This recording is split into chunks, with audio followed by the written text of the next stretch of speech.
let's talk about the setup. So the setup is GenXers. Surprise, surprise, it's all our fault. Well, maybe not all our fault, but a lot of it. You guys have all seen the memes out there where we are the most resilient. We are super strong. We are making fun of kids these days because we did all of these, well, things alone. Like, I don't know, drink out of a water hose and, not out of bottled water. Or we were gone all day and we didn't come home until the lights on the street lamp came on, or 30 minutes before dark, something like that. We were latchkey kids. We were unsupervised. We were, we didn't wear seatbelts. We were riding in the back of trucks and riding, facing backwards in a station wagon somewhere, looking at the traffic that could have hit us and, done all kinds of damage to us. That was, 10 feet behind us on the road going 60 miles an hour or something like that because we were being tailgated. Playing with sparklers way too young. I mean, we've all seen it, right? Gen Xers had a lot more freedom. We talk about it all the time, how we would much rather have grown up then than have cameras stalking our every move.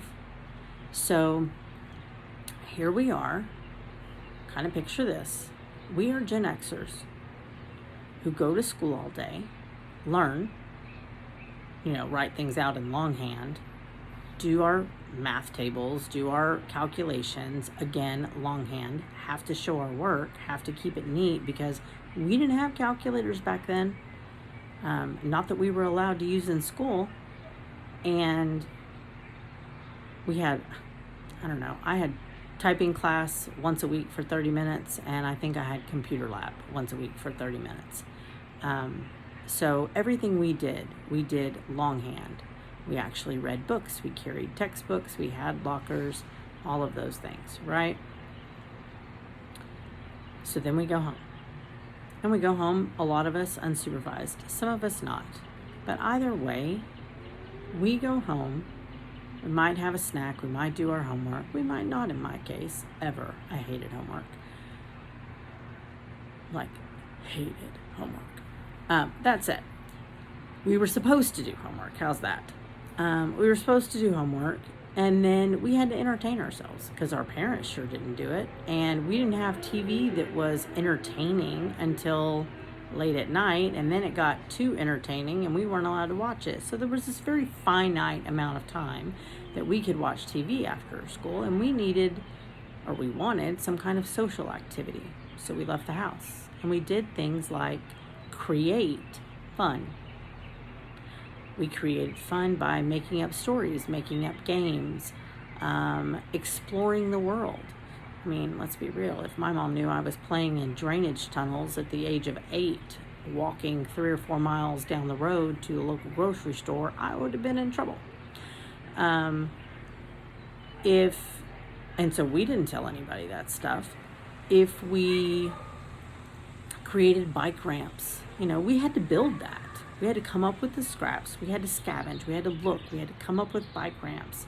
We did stupid daredevil things like jumping off of roofs, climbing on top of buildings, all sorts of things. And if you weren't as unsupervised as I was, well, then part of me says, lucky you, and then part of me says, that really sucks because it was a lot of fun. But in this, we learned to explore. We learned to entertain ourselves. We learned to problem solve. We learned what would make a better ramp. How high can I jump without getting hurt?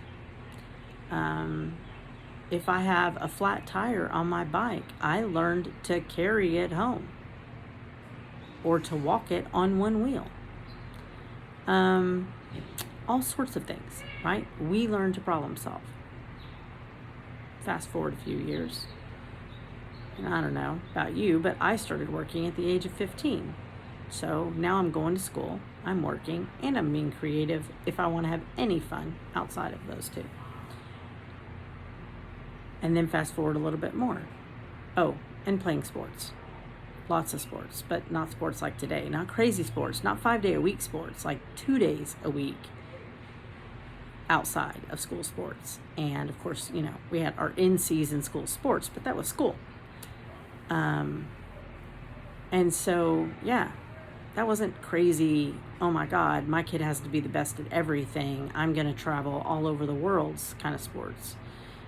I think at first I played one soccer game a weekend, except for like on tournaments. And then when I moved up in soccer, I played like two weekends, or 2 weekends, not 2 weekends, blah, blah, blah, blah, blah. Saturday and Sunday, instead of just like Saturdays or something like that.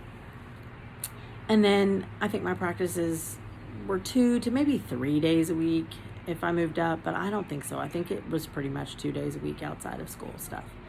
But whatever the case may be, it wasn't like it is today where it's every single day for some sports, or you're in 5 different sports in one season or something like that. And yes, that's an exaggeration, but not by much. You know what I'm talking about.